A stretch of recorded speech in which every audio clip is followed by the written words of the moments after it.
কঠিন এক অসাধ্য সাধন করলো এবার কুসুম। হ্যাঁ বন্ধুরা, ভিডিওতে লাইক দিয়ে দেখতে থাকুন। যে মুহূর্তে কিনা দেবলীনা বলতে থাকে যে এই কুসুম একদম চালাকি খাটানোর চেষ্টা করো না, তুমি কি মনে করছো এই মিষ্টি মিষ্টি কথা বলে তুমি ইন্দ্রাণী আন্টির মন গলিয়ে ফেলতে পারবে?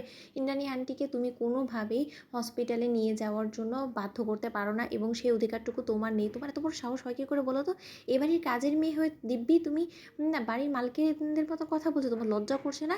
এরকম একটা নোংরা কর্মকাণ্ড করে তুমি এত উঁচু গলায় কথাই বা বলো কী করে বলো তো? আন্টি তুমি একদম ওর কথায় কান দেবে না। ঠিক সেই মুহূর্তেই যখন কিনা কুসুম বলতে থাকে যে দেবলীনা ম্যাডাম, আমিও দেখি যে একজন সন্তানের কাছ থেকে তার মাকে আপনি কী করে দূরে সরিয়ে রাখেন। আপনার এবং ছোটো ম্যাডামের মূলত উদ্দেশ্য এটাই তো, যে যাতে কোনোভাবেই ছোটো সাহেবের কাছে দেবীমা না যায়। কিন্তু আমিও এ কুসুম সরকার, আমি কোনোভাবেই হার মানব না এবং যে করেই হোক না কেন এই অসাধ্যকে আমি সাধন করবই এবং তার পরবর্তীতে আমি শত্রুর মুখে যদি জামা ঘষে না দিতে পেরেছি তাহলে আমার নামও কুসুম সরকার নয়।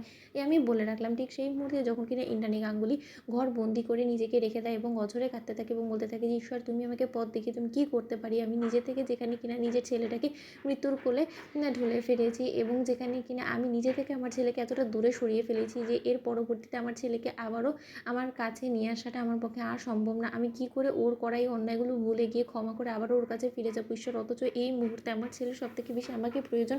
কারণ আয়ুষ ছোটোবেলা থেকে এখনও পর্যন্ত যতবার বিপদে পড়েছে ততবার ও শুধু ওর মাকে ওর পাশে চেয়েছে এবং ওর এত বড় একটা বিপদে আমি যদি ওর পাশে না দাঁড়াই তাহলে কে দাঁড়াবে? ঈশ্বর তুমি আমাকে পথ দেখিয়ে দাও। আমি কোনো মতে আমার ছেলের প্রতি অতিরিক্ত শক্তি প্রয়োগ করে ফেলছি না তো? ঠিক সেই মুহূর্তেই যখন কিনা ইন্দ্রাণী গাঙ্গুলি এর দরজা ধাক্কাতে থাকে কুসুম এবং বলতে থাকে যে দেবীমা, আপনি আমার কথা শুনতে পাচ্ছেন? দেবীমা, এখনও সময় আছে। ছোটো সাহেবকে আপনার প্রয়োজন এবং ছোটো সাহেবের আপনাকে প্রয়োজন। যত শীঘ্রই সম্ভব তার অপারেশন শেষ হওয়ার আগে আপনি হসপিটালে ছুটে যান। দেবীমা, এটা আপনার দায়িত্ব কর্তব্যের মধ্যে পড়ে। আমার নিশ্চয়ই আপনার দায়িত্ব কর্তব্যগুলো আপনাকে মনে করিয়ে দেওয়ার কোনো প্রয়োজন নেই। দেবীমা, আপনি শুনতে পাচ্ছেন? ঠিক সেই মুহূর্তেই দেবলীনা বলতে থাকে যে কোনো লাভ নেই, কারণ আন্টি যেটা ডিসিশন নেওয়া সেটা অলরেডি আন্টি বলে ফেলেছে। কারণ তোমার মুখের উপরে যখন আন্টি দরজা লাগিয়ে দিয়েছে তার মানে আন্টি আর কোনোভাবে আয়ুষের কাছে যাবে না। সো তুমি এই যাত্রায় হেরে গেলে কুসুম সরকার।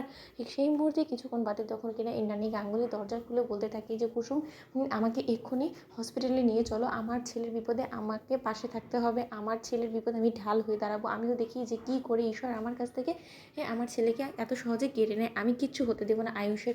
চলো। ঠিক সেই মুহূর্তে ইন্দ্রাণী গাঙ্গুলি যখন পাগলের মতন ছুটতে ছুটতে হসপিটালে যায় ঠিক সেই সময়ই দেবলীনাকে কুসুম বলতে থাকে যে বলেছিলাম না, একজন মায়ের কাছ থেকে তার সন্তানকে আলাদা করে ফেলার অধিকার তো স্বয়ং ঈশ্বরেরও নেই। তাহলে আপনি কী জিনিস বলুন তো?